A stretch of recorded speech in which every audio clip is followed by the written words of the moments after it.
As águas estarem baixando, muitos lugares ainda estão inundados. Os caminhões não passam em várias ruas. Por isso, o Exército decidiu usar este carro de combate aqui, o Guarani. Em tempos de guerra, ele transporta tropas. Agora, aqui nessa enchente, ele leva ajuda.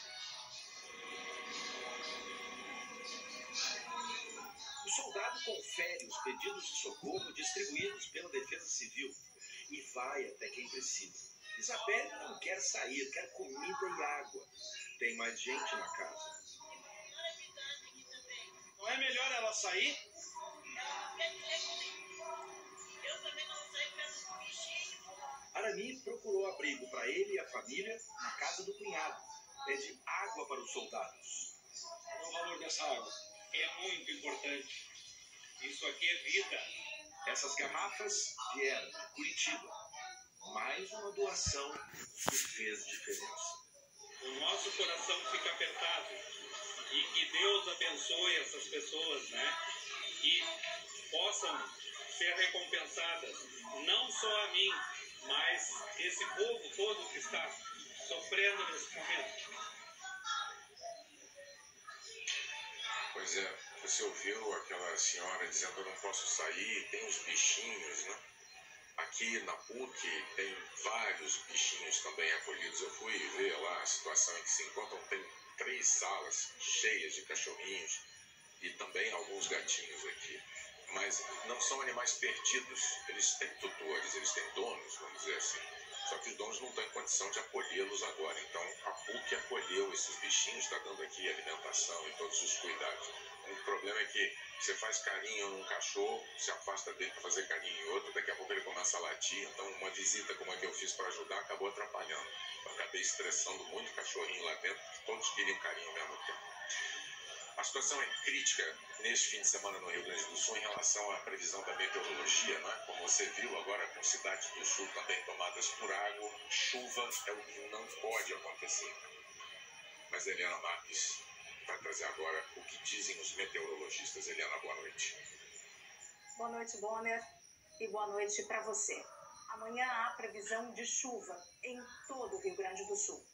Os maiores volumes são esperados nesta faixa rosa. Ela inclui as regiões de Porto Alegre e da Lagoa dos Patos, parte da Serra Gaúcha e do oeste do estado, além da região central. No domingo, a formação de um ciclone extratropical aumenta as instabilidades. Na segunda-feira, a frente fria associada ao ciclone avança, levando a chuva mais intensa para o norte gaúcho e para Santa Catarina. Hoje, os 4 órgãos federais de meteorologia e gerenciamento de risco atualizaram as previsões feitas ontem. A probabilidade de deslizamento é alta onde o mapa está laranja e moderada onde está amarelo. Os alertas valem até segunda-feira, como esses que indicam a possibilidade de novas inundações. O risco é alto na cor laranja e muito alto na vermelha. Ela passa pelas bacias do Taquari, Caí, Sinos, Gravataí, Baixo Jacuí, Camaquã e vai até Jaguarão, na fronteira com o Uruguai. Para o Guaíba, o Instituto de Pesquisas Hidráulicas da Universidade Federal do Rio Grande do Sul fez 4 projeções. Elas consideram 2 modelos meteorológicos, o europeu e o americano. O europeu prevê mais chuva, o que poderia fazer o nível do Guaíba superar os 5 metros de novo na próxima terça-feira. É a linha vermelha.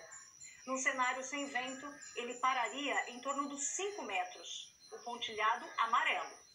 O modelo americano já é mais otimista. Acredita que haveria uma nova subida, porém abaixo dos 5 metros. A cor azul. E a branca seria sem chuva e sem vento. Condições que permitiriam o Guaíba ficar abaixo dos 4 metros. Na cheia de 1941, quando ele alcançou os 4 metros e 76 centímetros, foram 32 dias até o Guaíba voltar ao normal, o que só acontece aos 3 metros. Com base nessa experiência, os órgãos que monitoram a inundação sabem que vai demorar para a situação se normalizar em Porto Alegre. E na segunda-feira começa a esfriar. De terça para quarta, há risco de geada na campanha gaúcha. E na quinta, também na Serra. como explicou a meteorologista Márcia Seabra, do Instituto Nacional de Meteorologia. Na quinta-feira há uma chance de geada muito generalizada e nessa parte nordeste do Rio Grande do Sul, ali na parte mais elevadas, a gente pode ter até temperaturas em torno de 0 grau. A gente sabe do número muito grande de pessoas que estão desabrigadas, que estão desalojadas, das pessoas que estão trabalhando para ajudar, né, toda essa população que foi afetada. A gente está realmente bem preocupado com toda essa situação da próxima semana. Bem, nesse momento, nessas condições, as doações de agasalhos e de cobertores passam a ser ainda mais necessárias. Bonner. Exatamente, Eliana. O aviso de geada e dessa queda brutal de temperatura se dá aí com uma semana de antecedência quase. É o tempo necessário para que os brasileiros se mobilizem, para que as autoridades ajam para proteger essas vidas do frio que vem aí na quinta-feira que vem, como você anunciou. Obrigado, Eliana. A gente vê imagens e tem visto imagens desde o início desse desastre aqui no Rio Grande do Sul que são espantosas. É difícil entender como é que a água pode ter um poder de destruição tão grande. É o que a gente vai entender na reportagem que a Renata Ribeiro mostra agora pra gente. Parece passagem de furacão, terremoto, mas é Cruzeiro do Sul, depois da inundação. Nas áreas mais afetadas, só vai ser possível ver o tamanho da destruição quando a água baixar. Você vê assim uma cidade inteira debaixo d'água, cachorro em cima do telhado, animal, é surreal. Cena de filme, assim, é uma catástrofe absurda. A física explica porque a água é capaz de provocar tanta destruição. 1 metro cúbico de água, o equivalente a 1000 litros, pesa 1 tonelada em temperatura ambiente. Quando todo esse peso está em movimento, exerce uma pressão enorme e pode varrer qualquer objeto que estiver no caminho. A água do rio Taquari, por exemplo, chegou a cerca de 18 km por hora. A força horizontal dessa água é tão grande que pode derrubar uma parede de tijolos. Fernando Dornelles, professor do Instituto de Pesquisas Hidráulicas da Universidade Federal do Rio Grande do Sul, ressalta a potência de uma enxurrada. Se nós formos pensar, por exemplo, na nossa matriz energética no Brasil, a gente tem muitas hidrelétricas. A gente extrai essa energia para transformar ela em energia elétrica. Então, evidentemente, quando ela está em escoamento, ela tem toda essa energia incorporada nesse fenômeno.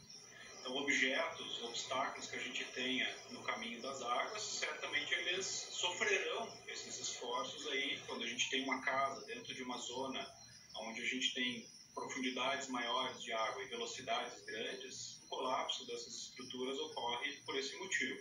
O capitão Oswaldo de Andrade Filho, da Defesa Civil Paulista, se prepara para se juntar às outras equipes de São Paulo no Sul. Ele diz que não dá para menosprezar o perigo. Infelizmente, as pessoas subestimam a força da água. Quando a gente tem uma lâmina de 15 centímetros de água, ela já é suficiente para arrastar uma pessoa. E 30 centímetros, às vezes, é capaz de arrastar até um carro. Com a água a cerca de 1 metro de altura, ainda que o impulso seja sair andando ou nadando, é muito difícil atravessar a enxurrada. Os obstáculos na via criam ondas e redemoinhos, sem falar da força da correnteza. Carros e objetos grandes submersos podem ser arrastados e atingir as pessoas. Com a inundação a 2, 3 metros de altura, é preciso ir para o alto, subir nos telhados das casas, no topo das árvores e esperar pelo resgate. Agora imagina quando a água sobe 10, 20 metros, como em algumas cidades do Rio Grande do Sul. Se a Defesa Civil, se os órgãos de emergências falarem para você se retirar da sua residência, não pense 2 vezes. Saia do local imediatamente. A gente entende, né, que as pessoas têm essa preocupação com o bem patrimonial, com a casa. Às vezes é tudo que a pessoa tem, é a casa. Só que a vida vem em primeiro lugar, né? O Jornal Nacional ouviu especialistas para saber o que é que pode e o que é que deve ser feito para evitar a repetição de tragédias como essa que o Rio Grande do Sul está enfrentando agora. Diante de imagens nunca vistas, diante de todos os superlativos dessa tragédia, uma pergunta se torna urgente. O que é preciso fazer para que cenas como essas não se repitam? No passado, o Rio Grande do Sul já se fez essa mesma pergunta e soube responder. As cheias de 1941 mostraram que a cidade estava à mercê de forças da natureza difíceis de controlar. A cidade é uma área de riscos. Em razão da impermeabilização do solo, em razão de uma série de outros fatores, às vezes de desvio ou canalizações de arroios, acabam afetando áreas frágeis do ponto de vista ambiental. A ideia de que Porto Alegre precisava se proteger foi ganhando força e tomando forma, e ao longo de 30 anos se consolidou. O sistema de proteção contra as cheias de Porto Alegre é uma gigantesca obra de engenharia. Foi concluído na década de 1970. É formado por 68 quilômetros de diques que cercam a cidade nas margens do rio Gravataí e do Guaíba. Os diques chegam a 6 metros de altitude nos pontos mais elevados, para evitar que a água entre na cidade. Para ajudar a água a sair da capital, existem 19 estações de bombeamento. O sistema também é formado por 14 comportas, que permitem o acesso ao rio, e são fechadas nos momentos em que o nível do Guaíba está muito alto. Nas chuvas da semana passada, a água entrou por brechas no sistema de diques e comportas. Para agravar o problema, várias casas de bombas tiveram que ser desligadas quando o nível da água atingiu a parte elétrica. É difícil imaginar, mas sem os diques, a tragédia teria sido ainda pior. Os especialistas precisam esperar a água baixar para entender exatamente o que aconteceu. Por que um sistema bem projetado e bem construído não funcionou plenamente? As causas que causaram essa falha, né, provavelmente estão associadas à questão da manutenção que eventualmente não foram feitas. As áreas